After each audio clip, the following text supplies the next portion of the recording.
circulation taking place.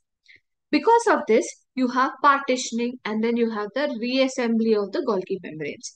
So there was a paper that was done by Y and Seaman in the year 2009, in fact. Also, in the late cell cycle, late G2 phase. I hope you know that cell cycle has different phases. So in that, you have the G2 phase, G1, G0, G1, G2 phase, and then you have the meiosis. So in the cell cycle, late G2 phase, Golgi ribbon that is there is going to be separated. And then between the sac, whatever separation is there, it is going to be unlinked. And then in the early mitosis, again, unstacking of the cisternae is going to take place. And then after mitosis takes place, it is going to be reassembled again. So into the functional, as functional Golgi. So this is about the basic Golgi structure. So usually you can call it as the post office. And I will share one more um, um, PowerPoint. We'll just have a look at it.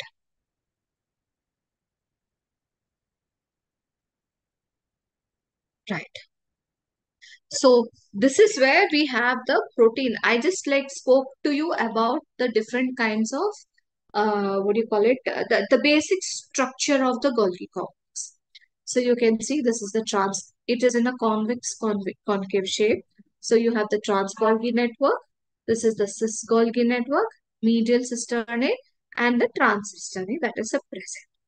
So this is the connection endoplasmic reticulum. So you have from the endoplasmic reticulum, you have the copper to back to the endoplasmic reticulum, you have COP1 vesicles coming over. The rest are the clathrin coated bits. So what is the function? Endosome, lysosome, secretion, etc. That is going to take place. And glycolipids, sphingomyelin, all of the lipids are going to be, most of them at least, are going to be synthesized in the Golgi complex. So and then it's got different kinds of pathway that are also involved in it. So we have something called as the protein processing, modification, synthesis of the carbohydrate portions in the glycoproteins taking place. N-linked glycosylation or oligosaccharide, that it is a process that is going to take place. And in this, you have the Golgi complex involved. So this is the protein glycosylation that is going to take place. So what is going to happen in this? So you have the cis and the medial cisternae. So in a sequential manner, you have the carbohydrates that are being added to by in the Golgi complex to the proteins by certain enzymes which are known as glycosyl transferases. So you have an enzyme sialyl transferase, which is going to place sialic acid at the terminal position of the chain. And this is going to take place in the transphase of the Golgi stack. And in contrast to the glycosylation event that is going to take place in the ER lumen, so what is going to happen is glycosylation in Golgi complex is going to be different because you have carbohydrate domains that are going to be having different carbohydrate domains are going to be added. So you have N-linked oligosaccharides whose synthesis actually begins in the ER. Then O-link is going to take place in the Golgi complex. So here what is going to happen? What are the protein modifications that you get to see? So you have the removal of a carbohydrate which is mannose, which is a disaccharide if I'm not wrong. So removal of 4 mannose residues. Then you're going to add an N-acetyl. When I say N-acetyl, it is at the N-terminal end that we're going to add. So N-acetyl glucosamine. Then you're going to remove 2 more mannoses. So you have polycarbohydrate chain that is being added.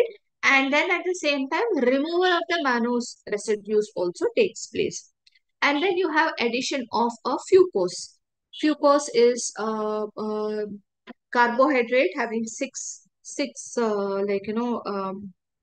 carbon. In fact, if I'm not wrong, and then you are going to add this addition of fucose, another sugar, and then I add 2 more N-acetyl glucosamines, and then 3 galactose and 3 sialic acid residues. So this is the step. Remove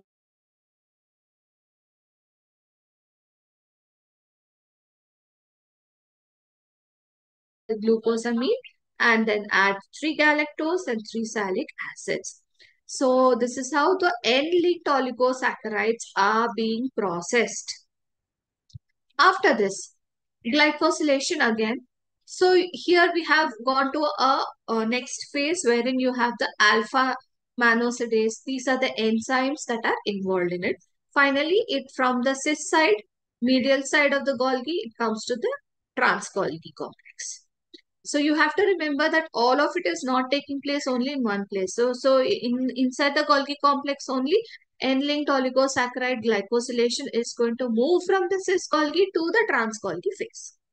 Now, this is one thing. So they have proposed certain models that are through which the materials move through the Golgi complex. So one is the cisternal maturation model. So where they say that the Golgi cisternae formed at the cis phase of the stack is going to be by the fusion of the membrane carriers from the ER and the ERGSE, and then it moves from the trans end of the stack, changing in composition. And you have the vesicular transport model. So it was proposed in mid-80s to mid-90s. So it says that the cisternae of the Golgi stack is going to be stable. Only the proteins are going to move from the cargo, that is from through the Golgi stack, from the cis Golgi network to the trans Golgi network, and fuse along with the neighboring, along the stack. So this is the vesicular transport method, wherein through the vesicles it is going to be transported. But in the cis maturation method, it is the movement, that is the formation of the Golgi into different membranes, so that finally it goes, formation of a vesicle takes place. Now, how is it going to take place? Cargo selection, coat proteins, so and vesicle budding. This is important, wherein many materials are present and carried between the vesicles. And electron micrograph actually saw that there were vesicles that were budding, something like a yeast, and then most of these membranous buds are actually covered on the cytosolic surface by an electron-rich layer. So this is actually the protein coat. And each coated bud pinches off to form a coated vesicle. Coated vesicle, so you have a protein coat over here. And then they act as a mechanical device that causes the membrane to curve and form a budding vesicle. So through this phases itself, you have vesicles that are coming out with the components inside. So what is it that is present inside these?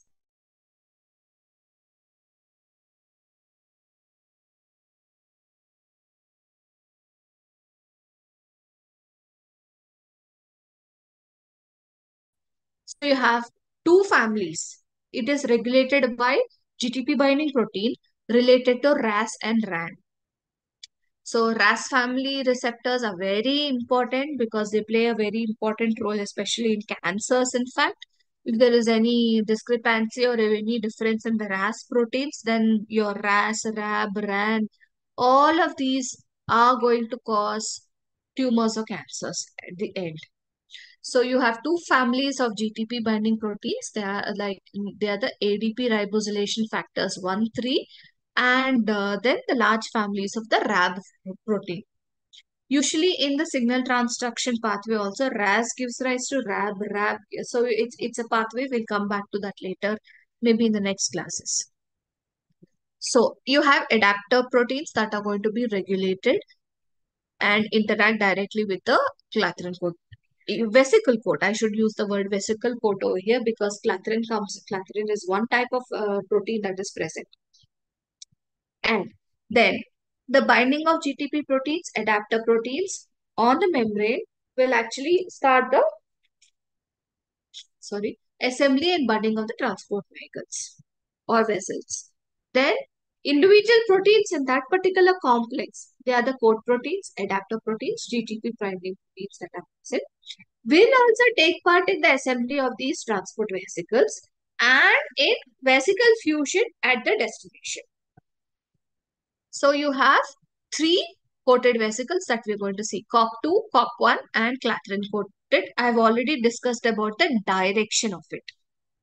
So COP means it is basically coat protein. So COP, all the time coat protein 1, coat protein 2. Instead, I'm going to say COP2 coated vesicles, which are going to transport from the endoplasmic reticulum to Golgi complex. Now, when I want from Golgi complex to ER, then I'm going to use COP1 coated vesicles. And when I have clathrin coated, I'm going to move materials from the trans-Golgi to endosomes, lysosomes, and vacuoles in case of plants. And also, I am going to use them for trafficking enzymes from the endosomes and the lysosomes as well from the plasma membrane. So this is how it is. So these are the different kinds of protein. This is the rough ER. So you have COP2 coming from RER to Golgi complex. COP1 from Golgi complex to ER. And clathrin coated to other places. Plasma membrane, endosome, lysosome, anything else. Now, these enzymes are going to take.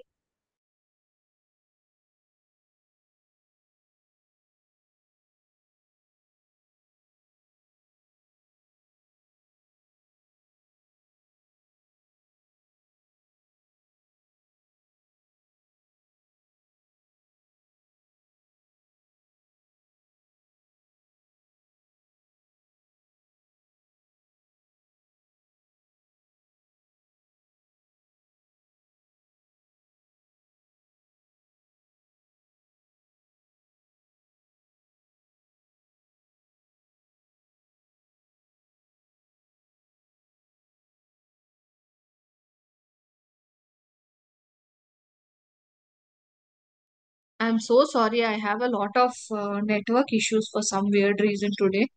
So I'll just share my screen again.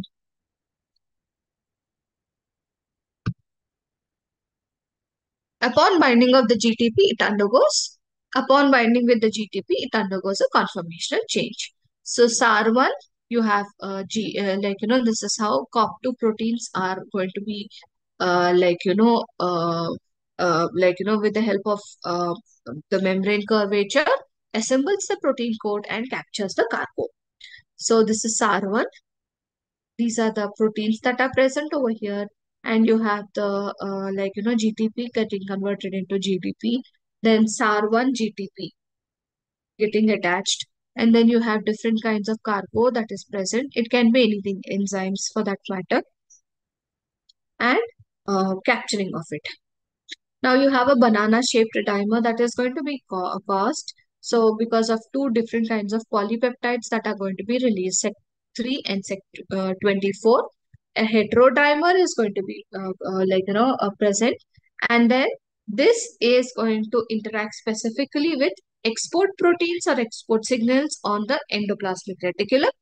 And then accumulation of the cargo is going to take place, and then remaining COP2 polypeptides also join with the outer scaffold protein over here, Sec13, and so they form a scaffold protein as you see, and then accommodating different kinds of vesicles. Now, once this is formed, it is separated from the ER membrane, and it is going to go and it is going to be released into the Golgi complex. So this COP1, when it comes to that, it helps in transporting proteins back to the ER. So from the trans to cis, residence enzymes will take help, and then ER resident enzymes from the ERGIC back to the Golgi complex. Back to the ER. So you have different kinds of residual proteins.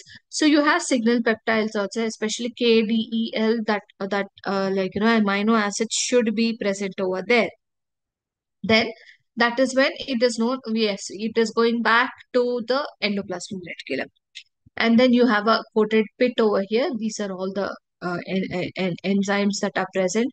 So rough ER coated, and then this buds off to form a COP2 coated vesicle with the enzymes that are present, the proteins. And then COP2 goes to the Golgi complex, whereas COP1 has a KDEL receptor over here. comes back, fuses with the help of docking proteins to the endoplasmic reticulum. So we have retaining and retrieving the ER resident ER proteins present over here. So what is it that is going to determine or whether a particular protein in the membrane of the ER should be inside the endoplasmic reticulum itself, or should it go to the Golgi complex? So now we are going to see that it is because of some molecules that are going to be put back. For example, the soluble proteins in a large complex and having a short transmembrane domain, it is not going to enter into the transport vesicle. So these vesicles are brought back to the ER again. So ER export signals are also present. Usually diacetic or dihydrophobic amino acid sequence should be there in the cytosolic domain. And then you have the GPI anchored proteins also. They are marked by GPI anchors. So glycosyl phosphorylated inositol anchored proteins, GPI. And then you have certain secretory proteins. So they are recognized and they are going to go back. So that is how. So you have a GPI anchored protein, luminal protein, transmembrane protein. So you have short amino acid signals and you have these soluble resident proteins. So you have isomerases and molecular chaperone, and you have a retrieval signal, which is KDEL in your amino acid. You have in amino acids, you have a three-letter nomenclature identification and you have a single letter nomenclature. So in the single letter nomenclature, you have KDEL, which is K is for lysozyme, D is for asparagine, glutamine and leucine. So if these proteins are present, then they are going to get back into the endoplasmic reticulum. And slowly that is between the, it is going to be from the cis Golgi to the endoplasmic reticulum components. And if membrane proteins present on the ER have a retrieval signal, it is going to bind to the COP1 port and it goes back to the ER again. That is done with ER proteins, usually KKXX, where K is for lysine, X is for any residue. So what am I looking at? If I have two lysine residues together with two leucine or two, asparagine together. So it should be in that particular sequence. That means it is going back to the ER. So again, these signals are not going to prevent the ER proteins complex. So how is it? Instead, these signals are actually present on the ER proteins to be selectively retrieved from the Golgi intermediate compartment only. And then they're selectively transported back to the ER. So this is how it is. You have a KDL receptor over here. If it is present on the cis phase, it is going back into the ER. And beyond this, you have the trans-Golgi protein network, which is the sorting station. And it is from here that it goes to various other pathways. So one is carrying of the lysosomes. So sorting and the transport of the lysosomal enzymes. So first thing is the Golgi complex is going to synthesize the lysosomal enzymes also in the first place. So it's a two-step addition of a phosphate group to certain monosugars of the N-linked carbohydrate chain.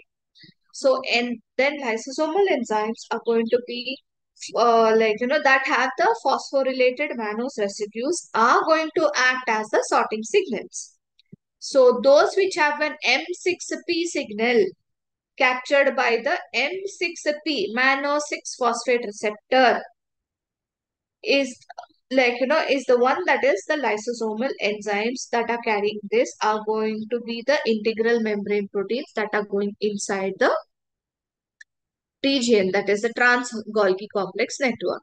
So lysosomal enzymes to lysosomes from the Golgi complex is going through the the trans network. So this is the ER. It has the lysosomal enzymes that are being produced, goes to the cis-Golgi cisterna. Over here, phosphorylation of the lysosomal enzyme takes place. Then from the cis, it goes to the trans. over here you have the phosphorylation taking place, and then whatever has a mannose 6 phosphate into it and a clathrin coated pit. I told you there are three types of coat proteins. So this, if it is clathrin coated, then it goes to the endosome or the lysosomes. So if it has an M6 phosphate receptor, it is going to go and form an endosome or a lysosome. And from here, it goes either outside, or what is going to happen is recycling of the mannose 6 phosphate receptor is going to take place. If the recycling is not taking place, then dissociation of the lysosomal enzyme from the mannose 6 phosphate receptor will take place, and formation of an endosome and a lysosome. And then all the contents will go out of the cell. Now, the clathrin coated vesicles are responsible for any of the extracellular molecules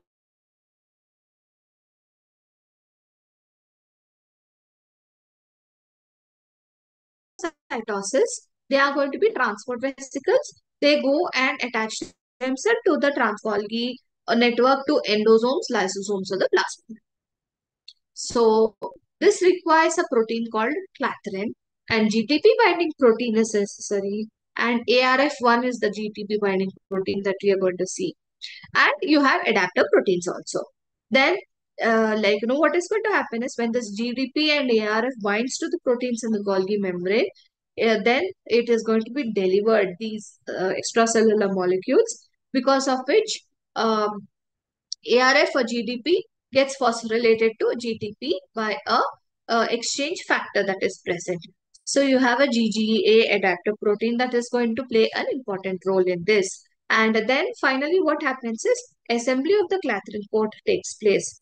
So it has a structural role, clathrin especially, so it assembles that particular membrane, initiates with a budding, and during the transport, this GTP bound to the ARF1, which is the GTP binding protein.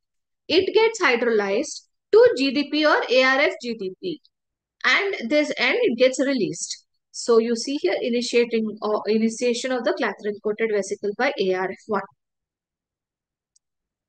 And then finally, clathrin is going to get separated. So what is it that are present? From the trans-Golgi network, lysosomal enzymes, there are many lysosomal enzymes present. Acid phosphatases, hydrolases, and then you have ATPases, all of these that are present in clathrin-coated vesicles. From the trans phase of the TGN, the lysosomal enzymes are coming out. So you have a honeycomb-like lattice composed of the protein, and then inner shell has adapters and proteins and enzymes. So they have this is done by an adapter protein called as a GGA. So you have the mannose 6 phosphate receptor and mannose 6 phosphate lysosomal proteins, all of it present inside the clathrin coated vesicle over here. So this is the protein. Mannose 6 phosphate is attached. It is attached to the other side through the receptor, and you have an adapter protein ARF or GTP, and this is the clathrin lattice. Now, how is the clathrin coated vesicle being formed? So trans-Golgi, you have the clathrin over here. It is forming through budding. It is forming a vesicle. And once this is done, the clathrin molecules are released. And along with then the receptor with the ligand is going to come out, and formation of lysosome with only the lysosomal enzyme. Here, this is the lysosomal enzyme. This is the mannose 6 phosphate receptor, and you have mannose 6 phosphate over here. And this is attached to the adapter protein, which is your ARF GTP, and this is the clathrin. So this is very important. I will share this particular slide with you. It is quite good, in fact. So sorting and transport of different kinds of uh, proteins is going to take place, especially non-lysosomal proteins. And again, it's the same manner, vesicular fusion protein and fusion and then release of the enzymes. So we have something called as a snare hypothesis over here. which is basically transmembrane proteins called as snares. So we have vesicle membrane V snares or target membranes T snares. So according to this, formation of the complexes between the V snares on the vesicle, T snares on the target membranes lead to the membrane fusion. This was given by James Rothman. So again, movement is basically what is going to happen is the vesicle goes towards the target specific compartment, having different kinds of microtubules it is going to transport on through the microtubules, and tethering of that protein is going to take place, and you have two tethering proteins for that, which is rod-shaped fibrous Golgi, and also you have other multi-protein complexes that are going to hold it. So this is the transport vesicle. You have a V snare. So you should have a T snare over here. So this is the target membrane having the T snare. So these are the different kinds of tethering proteins that are present, RAS, RAB, and RAB-GTP. So phosphorylation, dephosphorylation will help in movement of it through the tubules, and then this tethering complex will, with the help of the T snare, will help in docking. And so the docking is for that particular vesicle to come and attach itself at a region, and then fusion of the vesicle and the target proteins. So you have the T and the V snares with the help of lipid bilayer is going to cause them to fuse, and they're going to fuse with the whole that protein itself. Now, fuse with the lipid membrane, in fact. Especially this is seen in the in the release of neurotransmitters during nerve impulse. So what is happening? The plasma membrane of the nerve cell has two T snares. It has a syntaxin and a SNAP25.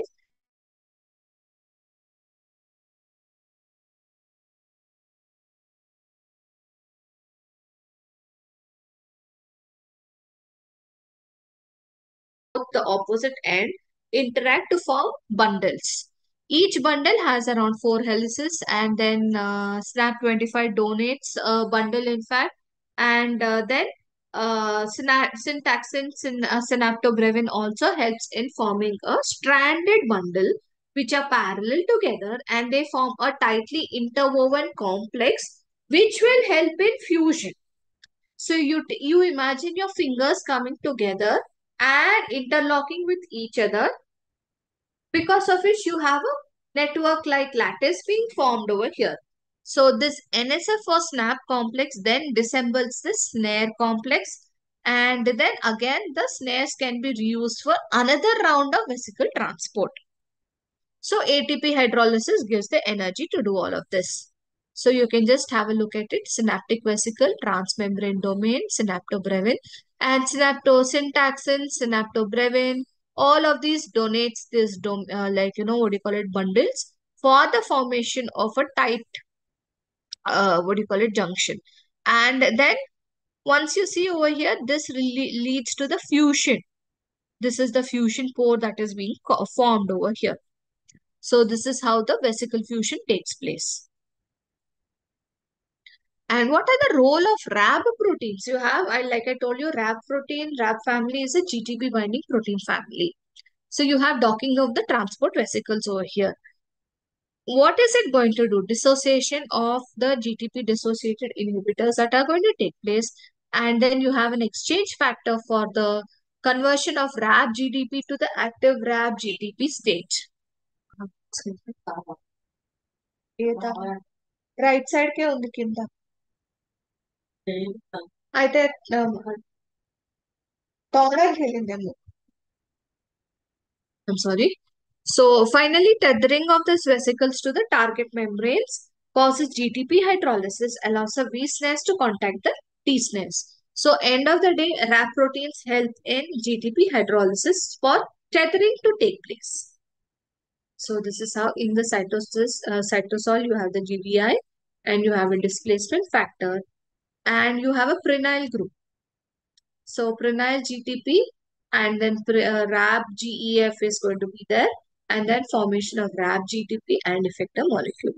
So, what are the RAP GTP binding proteins going to do? They help in exocytosis, endocytosis, and they have a secretory role as well as the endosome formation. Different kinds of RAP proteins involved. So, it is very important over here. Now, when it comes to the exocytosis, what happens is fusion of the transport vesicle with the plasma membrane is going to take place. Again,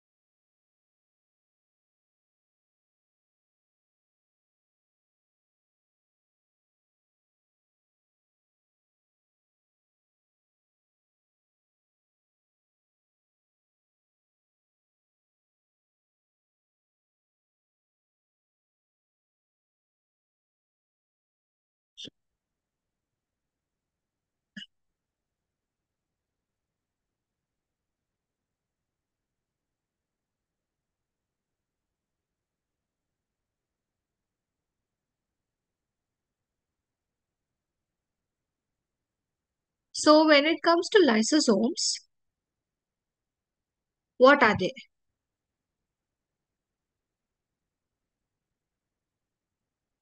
They have enzymes, a lot of enzymes that are produced over there, known as suicidal bags of the cells, and they are recyclable because they free the metabolites from the cell by digesting them, and whatever is used, protein remnants or amino acids, peptides, whatever are there, can be used by the cell again.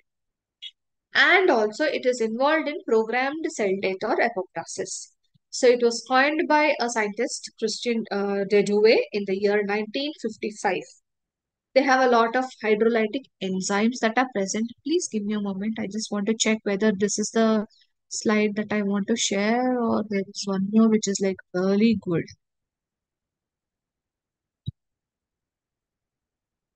Right. I think I'll just go with this itself. So it was a Belgian scientist who had spoken about the ultrastructure of the, who had discovered the lysosomes. And especially he had seen it in Neurospora, which is a fungus. So how is it going to look like? It is a bag-like structure, has around a diameter of around 0.23 to zero point 0.5 microns, in fact, suicidal bags. So they're present in the animal cells as well as the plant cells. So meristematic tissues of the higher plants, angiosperms, have lysosomes. And usually they're present in liver cells, pancreatic cells, kidneys, spleen cells, leukocytes, macrophages, etc. Then they origin from the cisternae of the Golgi body, in fact, from the tubules of endoplasmic reticulum. So lysosomes have two places of origin, either from Golgi complex cisternae or from the endoplasmic reticulum. Because both places you have protein synthesis taking place and you have the packaging that is going on in the Golgi body. In animal cells, it is found in the cytoplasm except in RBCs. So it is a subcellular membrane, has a lot of enzymes in it. Now, when it comes to the lysosome, they are of many shapes. Depends upon whatever, how the kind of cell that is it is present. They are granular or globular in appearance, have zero point 0.2 to zero point 0.5 micrometers in diameter, surrounded by a single lipoprotein membrane, which is very unique because this membrane has lysosomal associated membrane proteins, which is LAM, and lysosomal integral membrane proteins, which is LMP. So both these LAMPs, as it is known as LAMP1 and LAMP2, and LIMP, integral membrane proteins, LIMP1 and LIMP2, are studied in the inner surface of the membrane. They form a coat-like structure. Inside this membrane has different hydrolytic enzymes which are usually in the crystalline form. So they are proenzymes. For example, zymogen or pepsinogen is a proenzyme because after its cleavage, okay, then it becomes an active enzyme. So the functional or active enzyme is enzyme which is going to act immediately, and since if it is an enzyme, it acts like it's a protease, for example, or a zymogen or pepsinogen becomes pepsin. So the proenzyme is zymogen. So again, you have different types of lysosomes such as primary, secondary. Primary sac-like and synthesized from rough ER, and they have storage granules. So they are storage in nature. Secondary, fusion of the lysosome with the endosome or phagosome causes the formation of secondary lysosomes. So they are going to have particles that are going to be engulfed along with a different kind of hydrolyzing enzymes. Again, when you see the secondary lysosomes are on the basis of their morphological feature, they're of different types. They're digestive because they have small sac-like bodies that have the foreign materials that have been taken in by the cell. And residual bodies are secondary bodies. They do not have any unhydrolyzed residues due to incomplete digestion or ingested particles. Autophagic vacuoles, that is during autolysis, what is going to happen is it is going to release the hydrolases that are present inside the lysosome. So these vacuoles form a structure which is intermediate and which is going to engulf that cell within itself, which is known as autophagosomes. So this is the structure. It is a single coat protein that is present glycosylated. And these proteins are going to play an important role in lysosomal acidification. So you have proton transports taking place, different kinds of metabolites, interact, other fusases enzymes that will help in fusing with the other membrane systems. You also have the LAMP 1 and 2 and LIMP 1 and 2 forming the lysosomal vesicle, and it participates in the membrane fusion events again. Now, usually the lysosomes are H plus ATPases. Okay, so it is a ATPase, cleavage of ATP as the name suggests, and up along with a proton pump. So H plus ATPase. So they are also known as vacuolar ATPase or VATPase. Transports the hydrogen ion inside the lumen. Active transport. Because it is an ATPase as well, because of which it is, as the name suggests, it is going to cleave ATP to ADP plus ADP plus inorganic phosphate, and at the same time transport protons. So proton influx, fusion of the endosome activates the lysosomal enzymes that are usually inactive otherwise. So like I said, we type ATPase, and you have a chloride bicarbonate exchanger over here, CIC7. So, and you have a cation channel. So protons outside to protons inside through the cleavage of ATP. So this is the V complex. So this is the cell membrane, and you have a rotatory movement over here. Different kinds of other membrane complexes is there. Now, formation of lysosome by fusion of these vesicles is going, transport vesicles is going to take place through budding. So, Golgi complex, endosomes, then hydrolytic enzymes that are present in the RER, they're tagged with mannose-6-phosphate enzymes. Then you have the N-acetyl glucosamine phosphotransferase and phosphoglycosidase that is present inside the Golgi complex. It is going to target to the lysosome. Now these tagged with M6P tagged enzyme buds are cut off from the Golgi complex, and the nascent vesicles then bind to the late endosome through another, that is also another acidic membrane bound organelle in fact. So you have the primary lysosomes with the enzymes. This is the Golgi complex. Budding is taking place. Formation of the secondary lysosome to the phagocytosis. And then this is how the secondary lysosome is taking place. And then you have the enzymatic breakdown. So all the late endosome pumps the protons to the membrane, through the membrane. So this is one way. And then what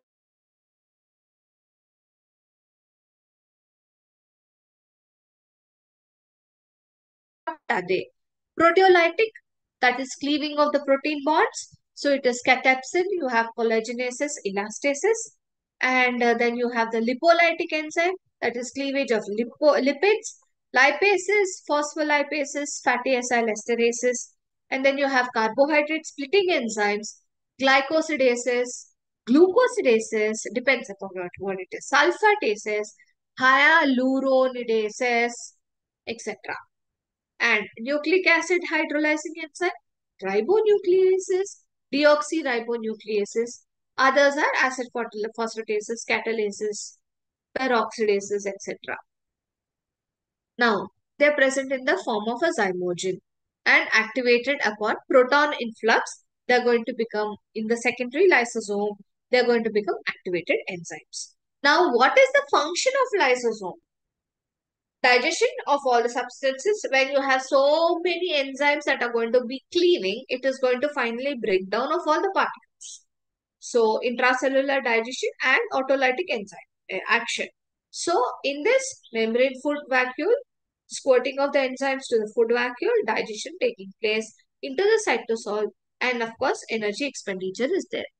And at the same time, if the cell organelles are no longer needed, then formation of, with the help of lysosome, autophagosome is going to be formed. And then degradation through the hydrolytic action of the lysosomal enzymes. Whatever molecules that are being formed over there are going to be reused again. Why to waste whatever byproducts we are getting? And what are the functions of liposomes? Lysosomes, especially, you have other functions as well. Heterophagy. So, through phagocytosis or pinocytosis, cell drinking, formation of a phagosome takes place, fusion with the primary lysosome, because of which phagosome forms heterophagosome. Then, nutrients are obtained through digestion of the ingested particles, and then this is released directly into the cytosol. Autophagy. Subcellular organelles attached to the lysosomal vesicles. Hydrolytic enzymes break those subcellular organelles. Destruction of the cells in the body. So it is cell suicide or apoptosis. Extracellular digestion also takes place. Now, this is through hydrolysis. By exocytosis, this results in the ECM being cut off. So, example is your digestion. So, cell lining in the alimentary canal, gut lining. So, you have saprophytic enzymes, acid which is going to damage the cell lining and the cilia and the microvilli that are present. So, such kind of cells that are exposed, that stomach lining has to keep on going and formation of new lining takes place. So, lysosomes play an important role over here. Autolysis. So lysosomal enzyme, especially for in the case of a tadpole or in the lizard, what happens is during the metamorphosis of this amphibians and the insects, ecdysis or molting is one example, and cutting of the tail or shrinking of the tail in the case of tadpole. All of this is because entire set of cell is going to be broken down by the lysosomal enzyme, forming or causing apoptosis. Fertilization. Now, acrosomal membrane is present, releases the enzymes on the surface of the egg. So over here, that acrosome has to be hydrolyzed. So this is done by the modified forms. Acrosomes are actually modified forms of the lysosomes. They can be termed as giant lysosomes. They form the sperm head. So rupture of the sperm head only releases or helps in the entry of the sperm onto the surface or through the egg. So the vitelline membrane or the egg membrane which is there has to be ruptured through the lysosomal enzymes. So acrosome, and then because of that, the egg membrane, once it is ruptured, the sperm can go and fertilization can take place. All of this is through the acidic pH that is going to be maintained. Now, we have certain malfunctioning in the case of lysosomes. So we have lysosomal storage diseases. So you have an eye cell disease, which is the most rare and most aggressive of the lysosomal storage disorders. Give me a moment. I think I have a better slide to share with you regarding the lysosomes and their diseases. So let me just check once.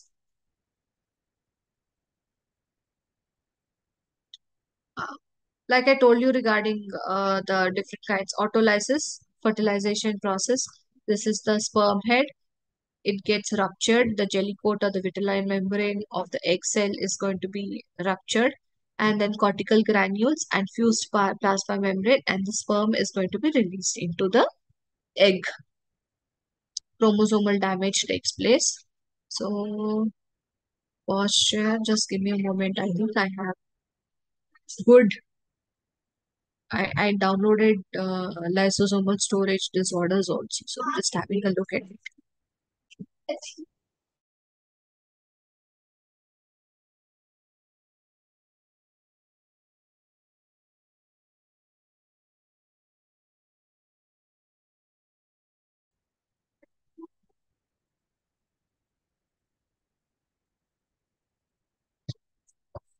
We have seen this. Okay, fine. Not an issue. I will just continue with my lesson. I don't need to waste time.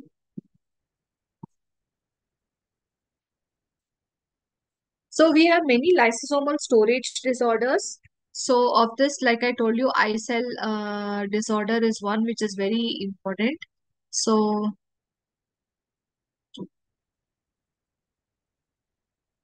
right. And then you have Gaucher's disease, which is very common. And that is what is happening is deficiency of beta glucocerebrosidase. So, beta glucocerebrosidase is not being broken down, because of which accumulation of the cerebroside is going to take place within the cell. So, you have hepatosplenomegaly and anemia that is present. I'm going to pause share again. Just give me a moment.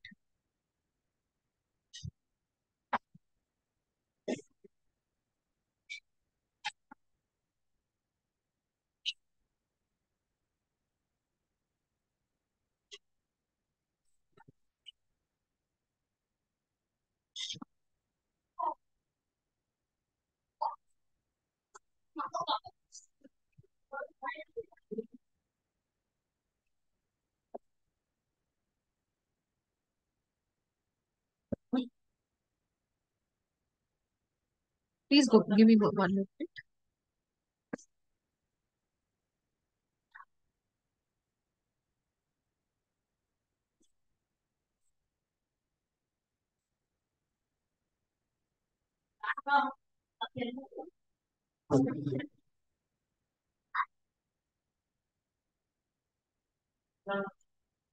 Right. Just give me time to actually.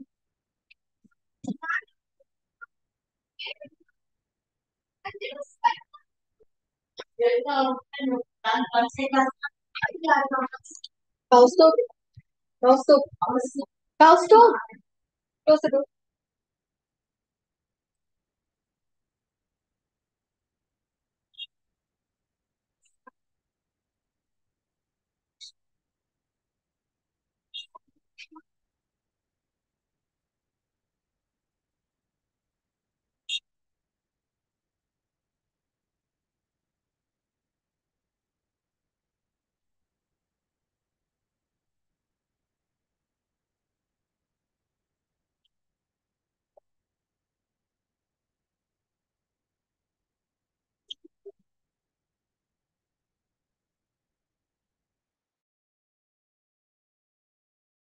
Visible, right? Switching is.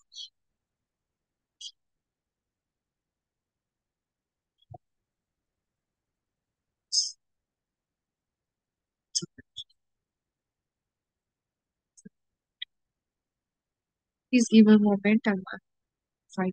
Hello, right?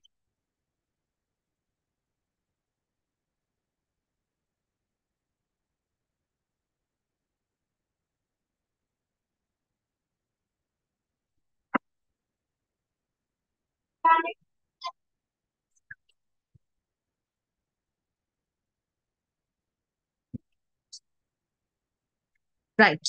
I got it. You share. Right. I hope it's being shared with you. Just check.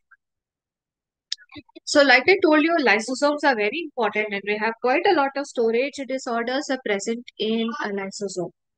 So, one of them is basically you have deficiency of single enzymes required for metabolism of lipids, glycoproteins, or mucopolysaccharides as well. So, in this, if you see, many kind of rare disorders are also present because of lysosomal dysfunction. So, if you see, some of them are basically around 40 types of lysosomal storage diseases can be seen, such as the Tay-Sachs, Gaucher's, eye cell disease, like I had earlier said, Niemann-Pick disease, Gaucher's disease, Fabry disease. All of them are autosomal recessive in nature. That is only if double recessive and present, then the disease will be expressed. But you have Denon and Fabry disease, Hunter's disease, they are X-linked, so they are dominant in nature. So what is the inborn error of the or the metabolism? Basically, you can see Tay-Sachs disease. You have enzyme hexose aminosidase A, which is defected. So what will happen because of this? This will accumulate gangliocytes. Where is it going to get accumulated? In the brain or the retina. Gaucher's disease, glucosidase. So retention of this particular glucocerebrocytes takes place in the liver, spleen, bone marrow, etc. Niemann-Pick in brain, liver, spleen. So usually it's the brain, the kidney, or wherever this particular enzyme is necessary. Fabry's disease, like I told you, it is dominant. Galactosidase. Ceramide trihexoside is the accumulated lipid that is taking place. So usually in inborn errors of lipid metabolism, you have these. Gaucher's disease, again, you have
I hope it is visible right now. And then let me just like talk about it. So, Gaucher's disease, you have beta glucocerebroside accumulation of undegraded glycolipid is taking place. Again, three clinical subtypes in the same type 1, type 2, and type 3 is present in Gaucher's. In Tay-Sachs disease, hexosaminosidase A is deficient. Again, it has two subunits alpha and beta, and mutation is present in the alpha subunit. So this is usually seen in the Ashkenazi Jewish population, and carrier frequency is very high. That is 1 in 25 people they have this Tay-Sachs disease. Again, infantile Tay-Sachs disease is also seen, because of which it is seen in the eye. If you see loss of motor skills, increased startle reaction, decreased eye contact, a lot of issues are there because of this. Juvenile Tay-Sachs is wherein you have it is an autosomal recessive disorder, hepatomegaly, liver cirrhosis is occurring, and detection defect in the sphingomyelinase enzyme basically. Again, what is happening? You have a mental retardation, spasticity, all of it causing massive. See, if your stomach is bulged, and that is because of liver cirrhosis or hepatomegaly. Spleen is also bulged, so splenomegaly. And yes, you do not have any kind of what do you call it? Like what do you call it? Medicine for this basically as of now, and mortality is like within the first 2 years of life. So excessive amount of sphingomyelin is present in liver, spleen, and bone marrow. So progressive pulmonary liver like kidneys are also affected. Death is within the 20 years of life. GLA gene mutation causes Fabry disease. Absence of alpha galactosidase A activity. So, what is happening? Painful burning sensation in the hands and the feet, which is known as acroparesthesia, one of the first symptoms. And then you have, of course, pain severity is going to increase. And then stomach cramping, GI symptoms are going to be there. And the cornea of the eye gets affected. And then you have a red rash, non-painful but red rash, angiokeratoma. And you can see it on the belly, the knees, lips, tongues, hands, and teeth. So many other lysosomal storage disorders are also there. I'm going to stop with this. Now we have to just like see what you call it, our last topic for today, which is the ribosomes. So when it comes to the ribosome structures and the different kinds of functions of ribosomes, we know so many ribosomes all attached to either what do you call it, your endoplasmic reticulum, or present freely in the cytosol, or it is right. So what does ribosomes do? Protein synthesis. The ribonucleoprotein particles. So what do they do? Along with mRNA, that is the messenger RNA, help in protein synthesis. So Palade was the first person to actually study about ribosomes, and depending upon what kind of cell it is, number of ribosomes differs. And in E. coli, you have around 15 to 20,000, and it constitutes of about 15% of the cell mass. And when it comes to the different types of ribosomes,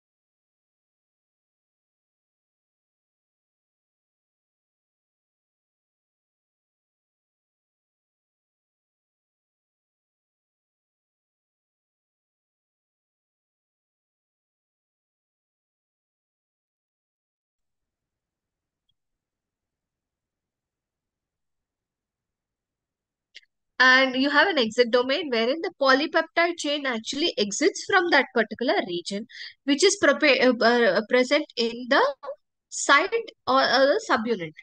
So the location of the exit domain is also important so that the growing polypeptide chain actually comes out of that particular ribosome. Now, when it comes to that, we have prokaryotic ribosomes, which are known as the 70S ribosomes, which is around 14 to 15 nanometers by 20 nanometers dimension and weighs around 2.7 million daltons. And how is this 70S type of ribosome made? Or what is it made up of? 50S and 30S subunit. So, this is the prokaryotic subunit ribosomes. They're not bound by any kind of membrane. They are smaller and they have two units, 50S and 30S. Now, 50S subunit has a 23S subunit and 5S rRNAs. So, you have around 34 proteins.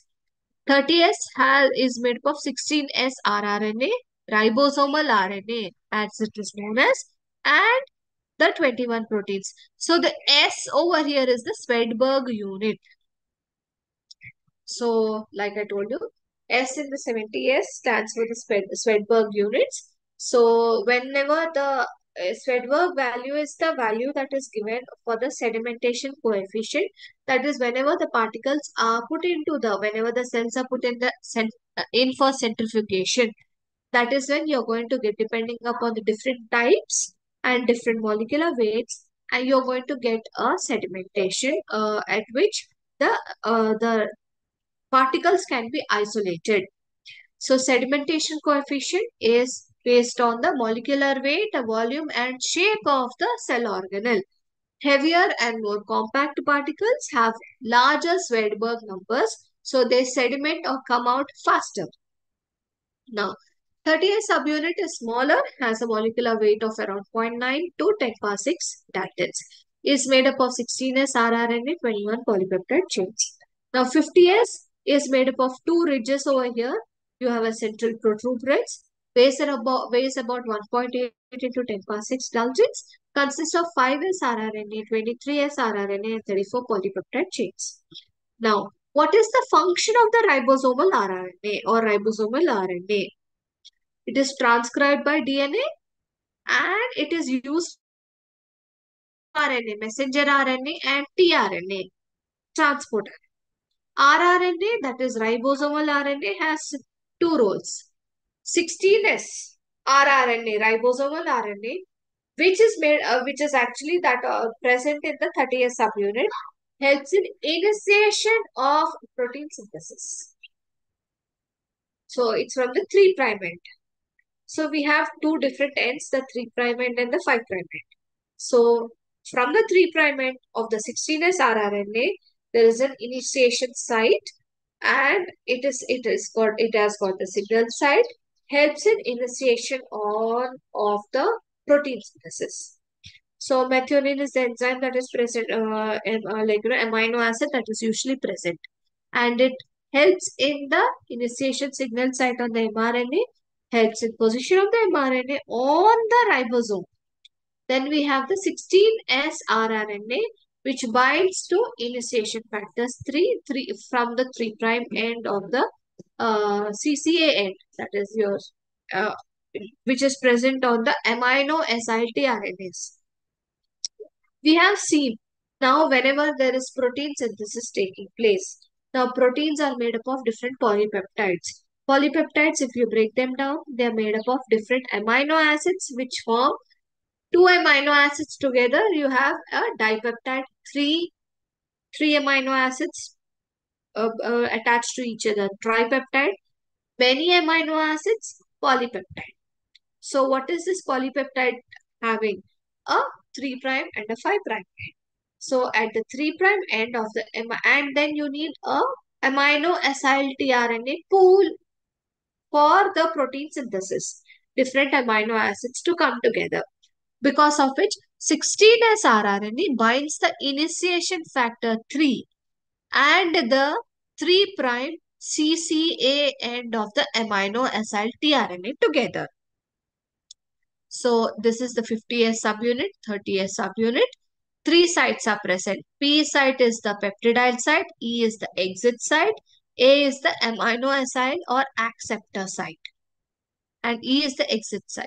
So from here onwards, that is from the 3' end mRNA, it goes to the acceptor end, to the peptidyl site or the donor site, and from here, from the E site, it exits. So you get a polypeptide chain which is growing. So what is the function of the ribosomes? So end of the day, we know it is protein synthesis. Again, protein synthesis has three phases: initiation phase, elongation phase, and termination phase. So initiation, the and the what do you call it, the 50S and the 30S subunits, and then you have two ribosomal subunits, right? You have a tRNA with an anticodon UAC, and this mRNA molecule that has to be translated. So you have other factors also, protein factors, initiation factors that are present. And then mostly in the E. coli and the bacteria, translation usually begins from a modified amino acid tRNA, which is N-formyl methionine tRNA. Okay. Otherwise, we have the methionine tRNA, MET tRNA, FMET or MET tRNA, right? So now, because the alpha amino acid is blocked by the formyl group, this amino acid tRNA is only used for initiation. Where is it going to get attached? Onto the P site, that is the peptidyl site of the ribosome. Then you have an initiation codon, AUG. Three amino acids, AUG, that specifically binds with the FMET tRNA anticodon. So you have codon, initiation codon, AUG, and you have an anticodon pool also. Now, once this is done, the F50S subunit binds to the 30S subunit and forms an active ribosomal mRNA complex. And then you have magnesium ions which are actually helping in the attachment, and this attachment is being controlled by the magnesium ions. So at the AUG, this is the initiation codon on the mRNA, and the mRNA binding site is present. And then you have the formyl methionine tRNA with an anticodon UAC coming in binding over here.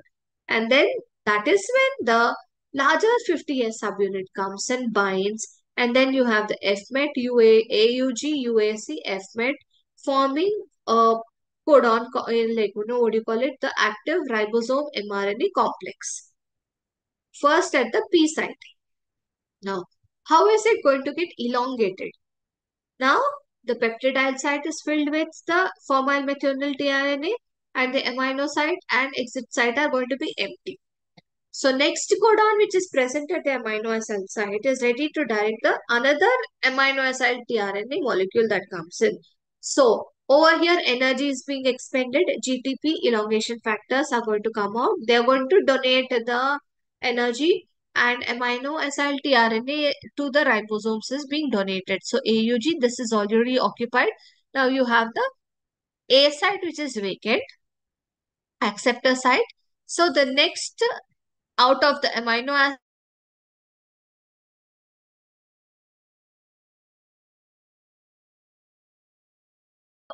and gets attached. Once this is done, this goes and occupies the exit site.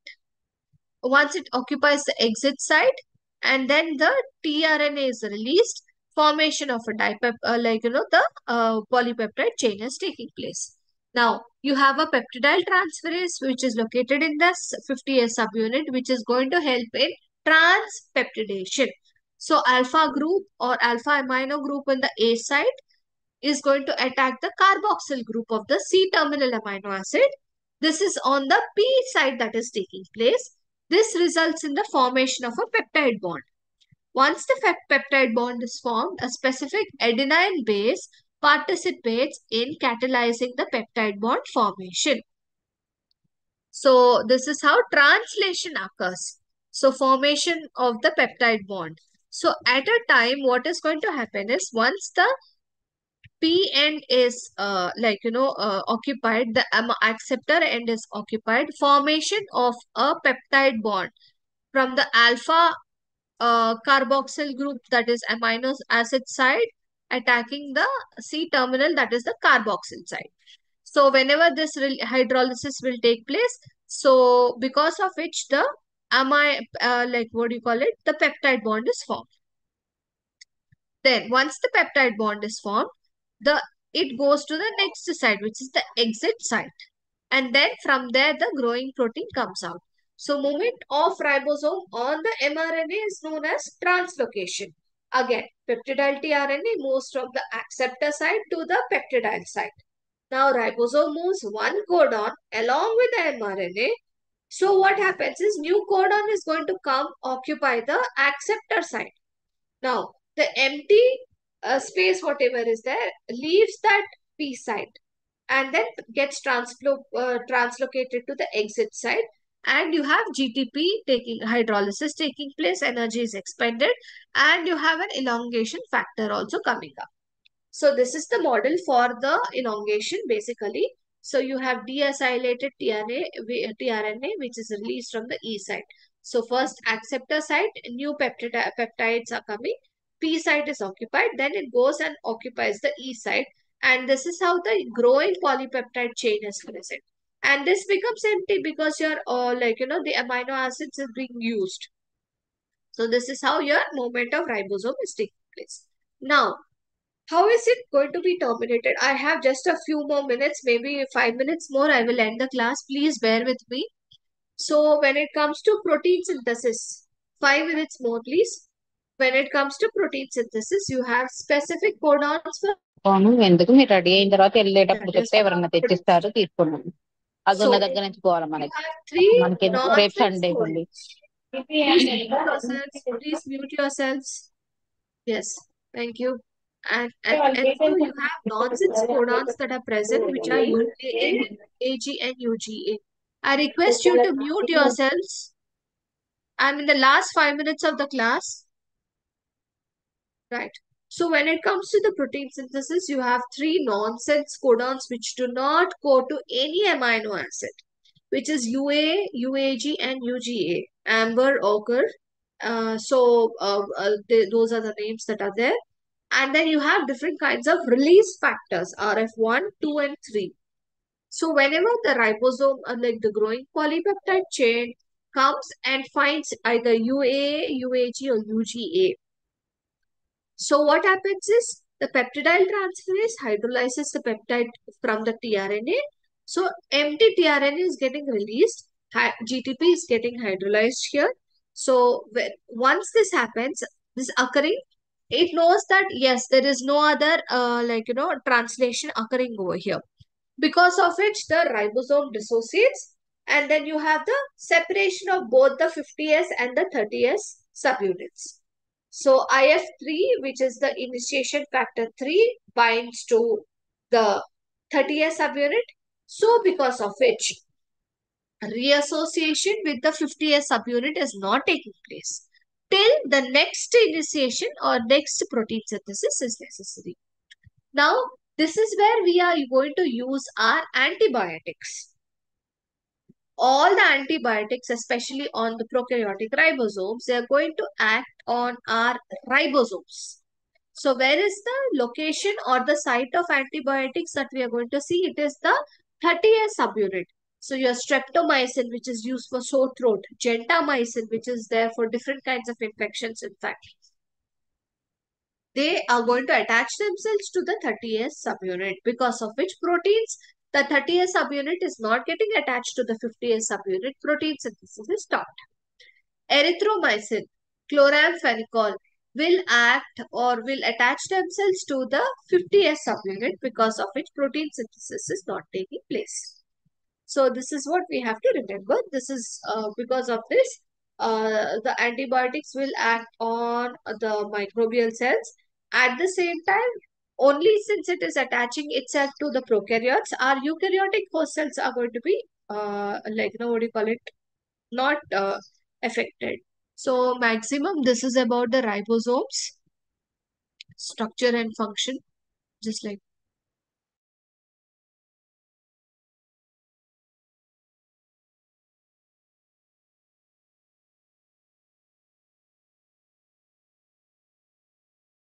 share. Earlier chapters, Unit 1 I did not share, but Unit 2, 3, 4 I already shared it with Kishore sir. I hope he has shared it in your group. Today's class, I will just share it immediately so that by maybe evening you will get your today's class. I will share this particular PowerPoint also. You can just have a look. So different kinds of domains. Dimensions are present. 70S, what is it made up of? Different kinds of like prokaryotic ribosomes.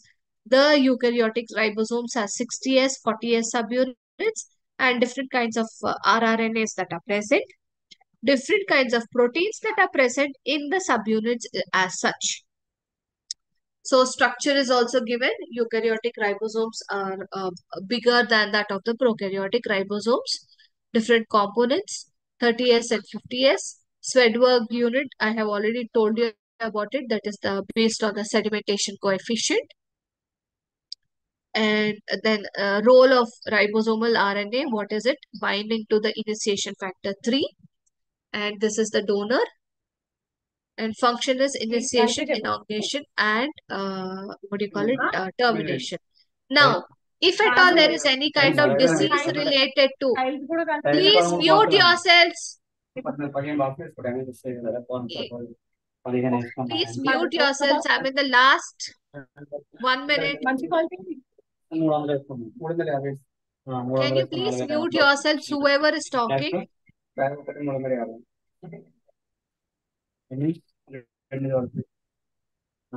Miss Mogileshwari, can you mute yourselves? Okay, right. If at all there are any kind of ribosomal diseases, then uh, then you have different kinds of issues coming up. One is diamond black fan anemia, and so you have abnormalities in the heart and the skeletal muscles, in fact. So different kinds of mutations. Cartilage hair hypoplasia is one. Schwarzman diamond syndrome is one more. Dyskeratosis congenita is one more. So different kinds of issues are there, because of which what happens is, say in cartilage hair hypoplasia, buildup of enzyme, so rRNA is going to be increased. In Schwarzman diamond syndrome, what is happening is very low amount of enzymes that are present.